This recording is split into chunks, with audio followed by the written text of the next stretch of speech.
Hello. Welcome to my channel. My name is Angela. For anyone that's new here, I do Christian topics, praising God.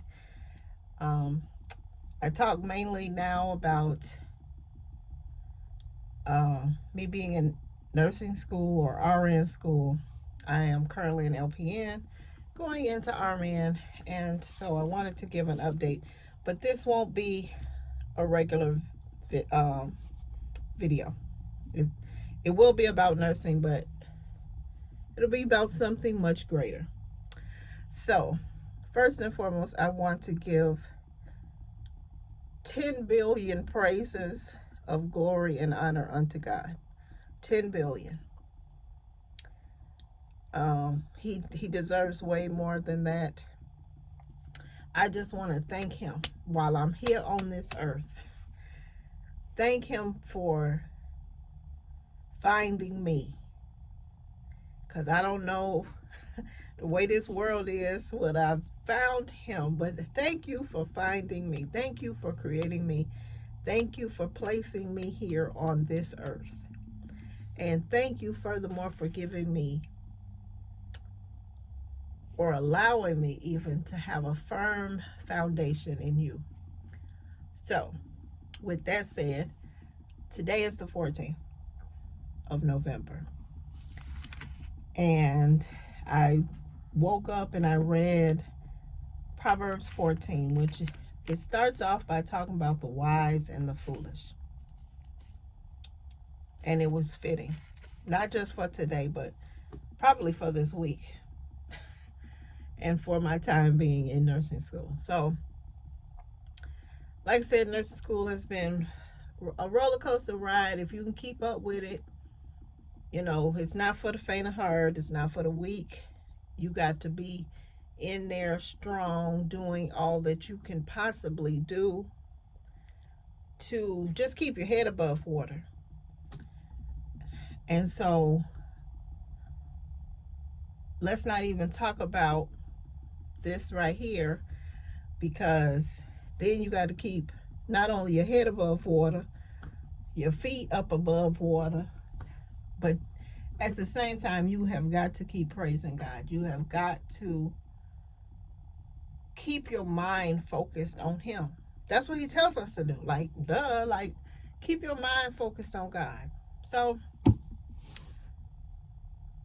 I was printing off some stuff today in the lab, and there was this girl she's one of the 7 LPNs, I think, that started of color. Now, she's from an African country, and you're gonna hear my dog in the back because he's mad. He just attacked me pretty much on video, and so I just had to delete that video and change it. So he's gonna be mad because I'm about to do this video without him and with them barking in the back. And she talked about how hard it is and how difficult it is for people of color, or just African people in general. But you really have to know that's how nursing school is. Unfair as it is for us of color to be trying our hardest and still failing, or our life experiences have prepared us differently sometimes, not always, to our white counterparts. The majority of our class as a whole, this particular group that started, I'd say it's about 85% Caucasian Americans, 15%, and that's really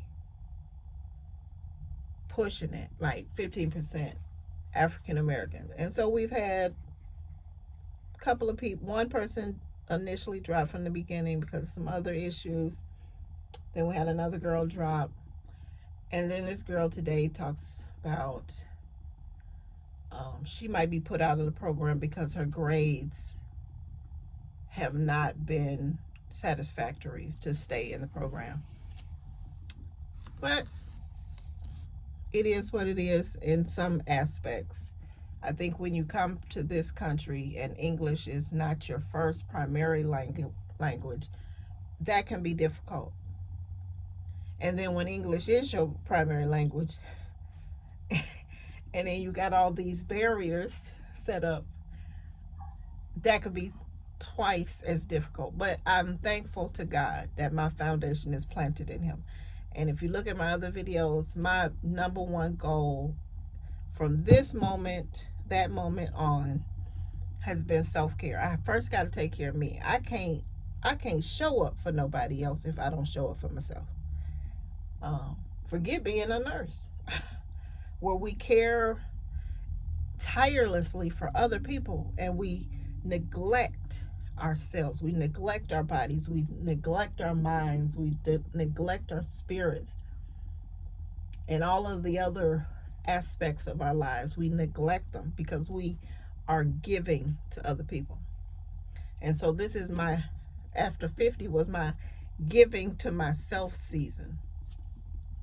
And so I'm going to share the story, or how it was told to me. So the last two clinicals, and it's only 3 of us left, and I am the only African American person. I think the other girl, she mentioned yesterday that she might be part black, but if you look at her skin color and how she presents herself, that is farthest from the truth. So nonetheless, neither here nor there. So I don't know, the last 2 clinicals, we seem to be focusing on race. Now, we talked about the election, and we talked about Mr. President that we will have in January, which is the reason why I am getting back in my Bible.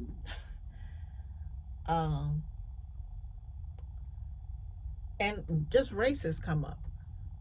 And I'm not quite sure why the enemy decides, oh, let's talk about race. Well, I ain't going nowhere. You can talk about racism does not exist. You can say everybody's racist. You can say racism is about one's perception. But I ain't going nowhere. I grew up in Alabama, where the Bible Belt, that voted for our new president. But I was born on the south side of Chicago. And I didn't been discriminated against. I have been through some things in my life, and I wrote about it in my book, where when I was 20 years old, and I don't want this to be a long video. When I was 10 years old, this lady, I was an intern working in an accounting department because I wanted to be an accountant. I did not want to be no nurse, but life changes you. Things happen.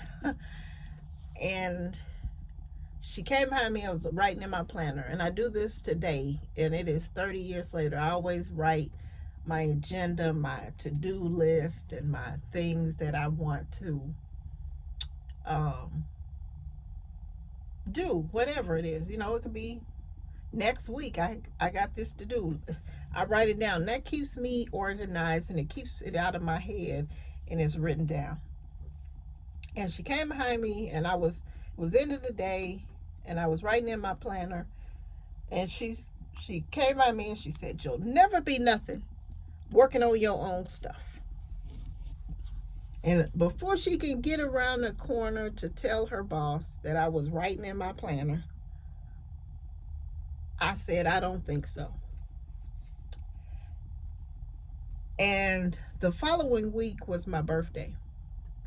And this is my mantra that I have said to myself for all the years that I have been gracious enough to be on this earth. That the day that God put me here on this earth was meant for me to be here. No matter who I am or who I ever become in life, God made sure that He wanted me here.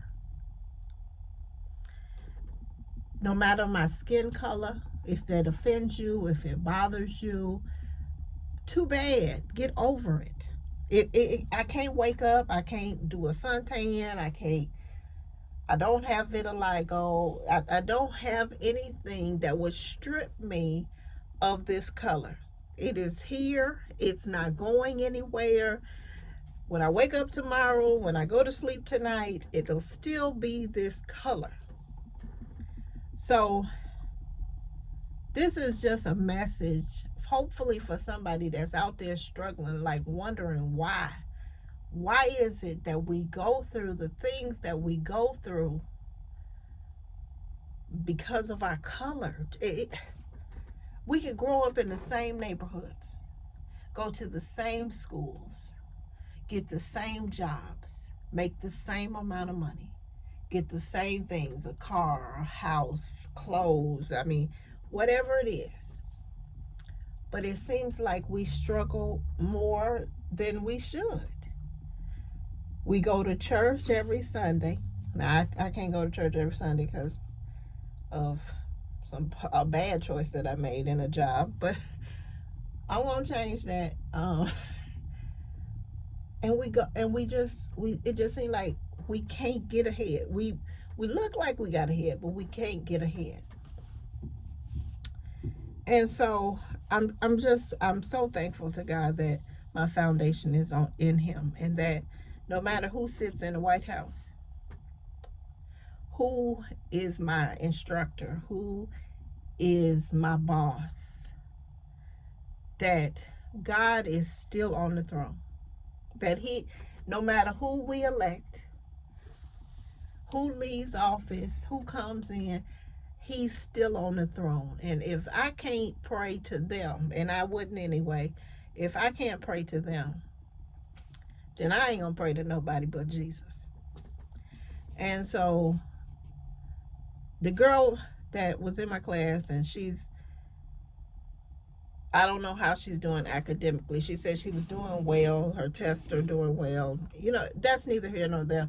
But she had the same kind of feeling like we don't belong here. Like this program is almost not designed for people of color. Because how is it you giving us all the same information, all the same handouts, all the same stuff, and our stuff is not up to standard? And you see other people in your class getting A's and B's, and here you getting F's and D's, and you wonder, like, am I not good enough for this? And I say this, even right now, I say this. I say, whatever happens, if I make it to the next semester, I don't make a 2.5 GPA, whatever it is, you still hear him in the back of you, so mad. To God be the glory. His design, His will, His plan for my life got to be different. It has got to be the one that stands. And when I take my last breath on earth, it has got to be His will. Got to be. I don't want to reach the end of my life, or not even the end of my life. I don't want Him to return or me make it to heaven and He say, "Depart from me, for I never knew you. You was too busy out there running after this and running after that and running after this and running after that you didn't have time to spend with me." And so Proverbs 14 talks about the wise and the foolish. Maybe not every morning I get up and pray and read this, because since our election, and before the election even, I had this desire that it is time to get back into the Word of God, the physical word. I know we got it on our phones now. We're digital, and we ask AI to tell us what the scripture of the day is. It probably will know. But it talks about the wise and the foolish. The wise, I believe, have a firm foundation in God. In God, excuse me. In God. And the foolish do not. The foolish get ahead sometimes based off of this. And the wise sometimes fall behind. And I just don't quite get in 2024 why it's still this way. Why the question when you're in a group of people and they sitting and telling you that racism doesn't exist. Well, first of all, you don't know my life. You don't know the things that I've had to endure with people that clearly did not like the color of my skin. Because you had no other reason. I didn't do anything to you. I didn't say anything to you that could have potentially let you dislike who I am. And so I pray for her. I pray that she does well. I really do, because I don't want to be the only one graduating in 2026. But even if I don't even make it, will my faith in God shrivel up and die and roll around on the ground, never to have been seen? Absolutely not. Like I said, nurse school is hard. It's hard anyway. And this is the funny thing about God, and He puts you around people.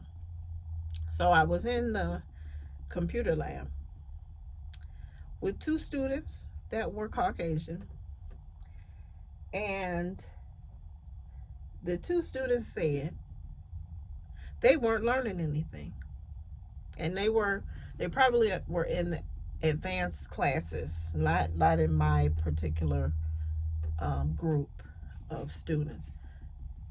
They said they weren't learning anything. They said basically they were teaching themselves nursing. Now, I've already felt like that. Like, I go home, I got all of the materials. That's why I've been recording myself, recording the notes, listening back to them, taking notes, re-reviewing things.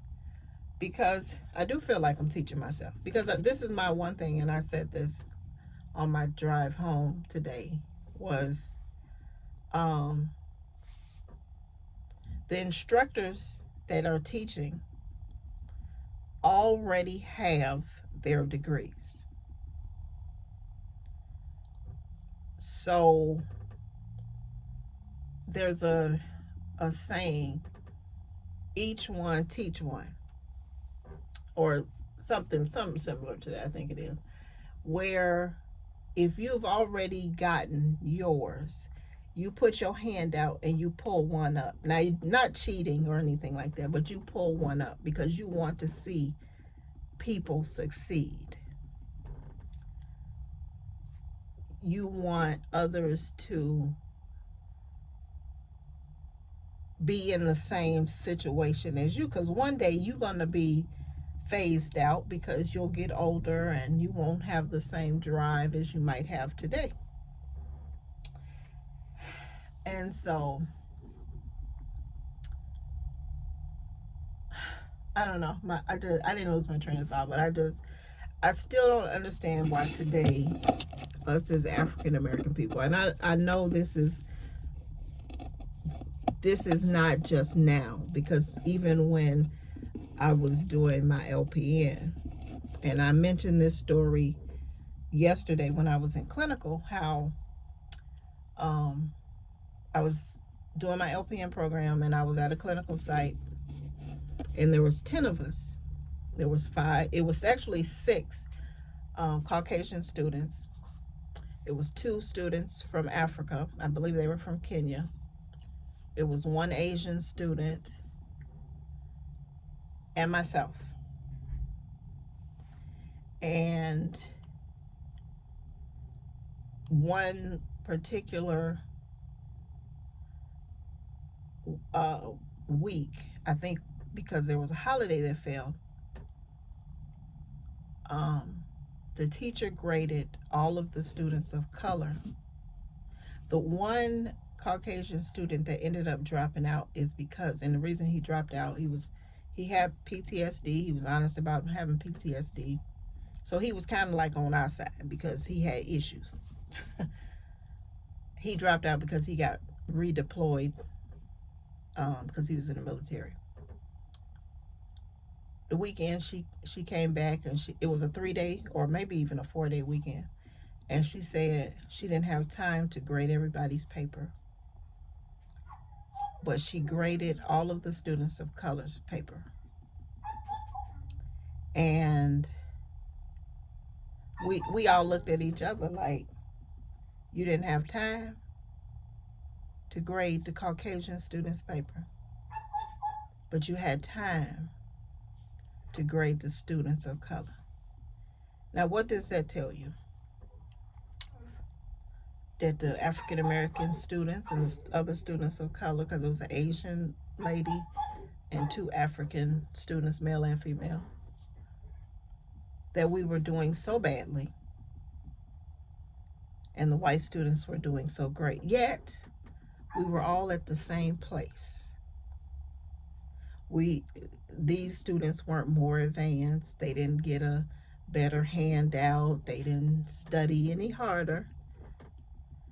And I mentioned it to kind of show the students that I'm with in clinical, including the instructor, that racism exists.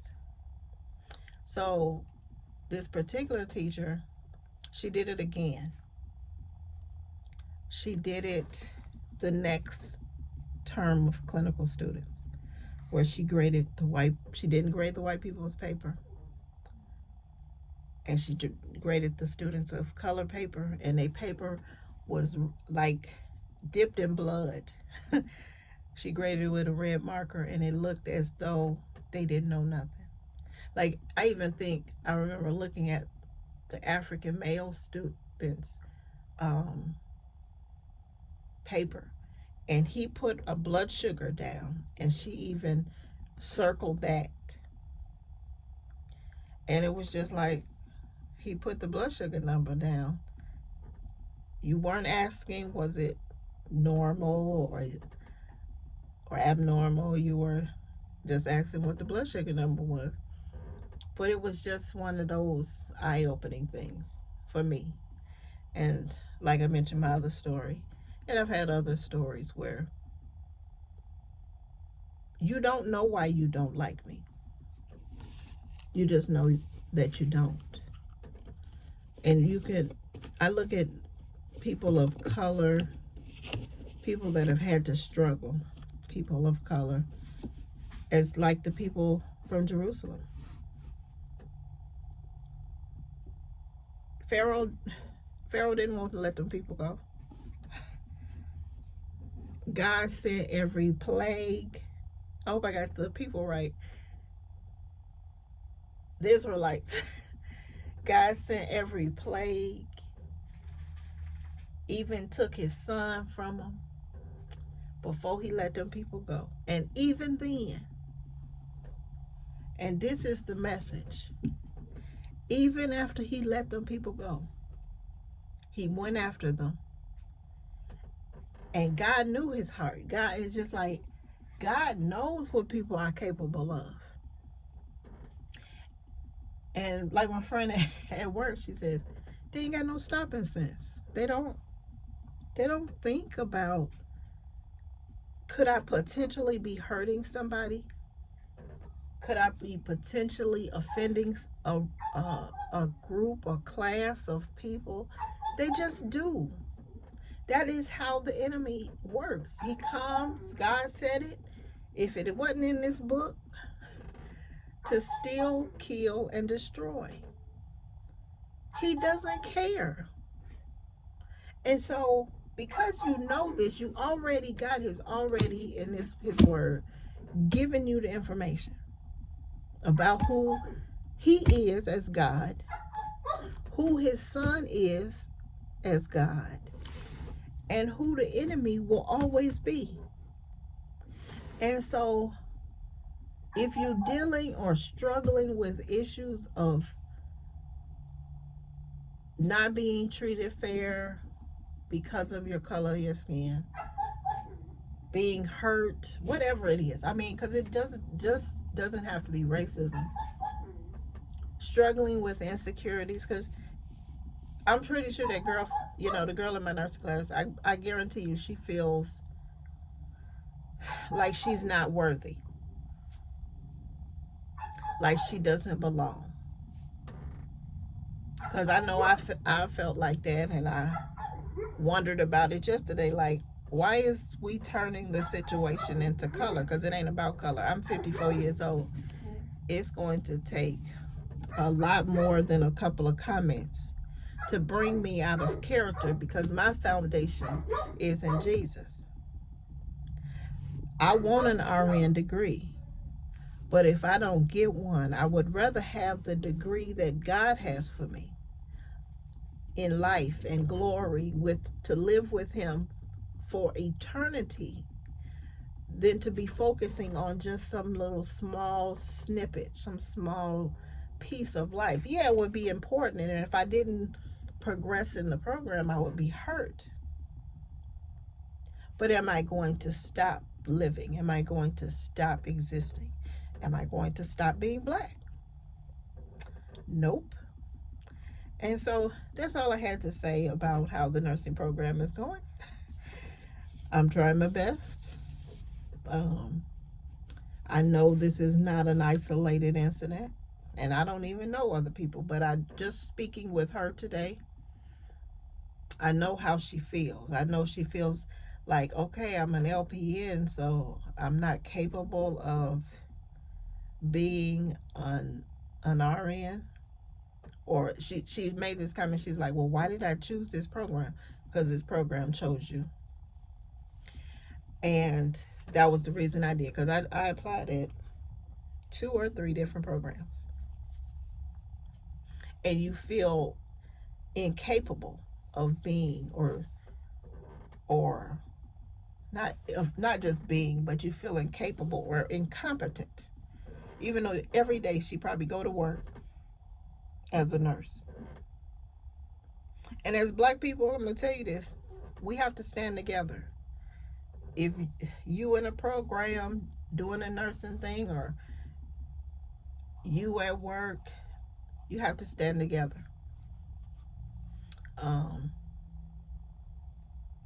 Stop thinking that somebody may be doing better than you, that is of the same shade or hue or different hue, it doesn't matter, than you. We have to stand together because it exists. There's no way that it's in our minds or it's our perception that we think that people are out to get us. It's not, and it's not really that they're out to get us. It's that they don't want us. This is the enemy's goal. They don't want us to have the same things that they have. And it may not be everybody, but you can't tell me if you put 10 people in a program of color and maybe one get out.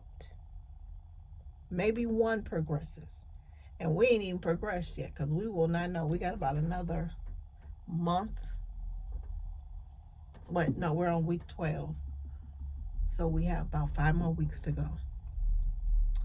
I will try and update you every week. But until then, give God all the glory. Bye-bye.